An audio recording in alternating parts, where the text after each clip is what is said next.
Oluvannyuma lw'okukendeeza ku bazannyi abadde batendekebwa e Lubowa ku International School, ttiimu y'eggwanga eya volleyball w'abakazi etandise okutendekebwa ng'esuzibwayo nga yeeteekera empaka z'Olympic qualifiers za Africa.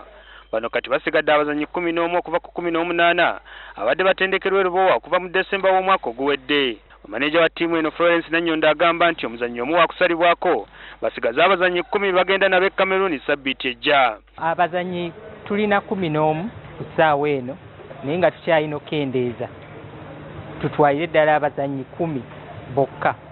Aba coaches bakyagezesa bwe banaamala basalewo okutwala abazannyi 10. Si kye twandiyagadde naye kye tugenda okusobola okukola. Ttiimu yakusimbula ku lwokusatula sabbiiti ejja okugenda e Cameroon empaka zigibweko akawuwo ku lwokuna.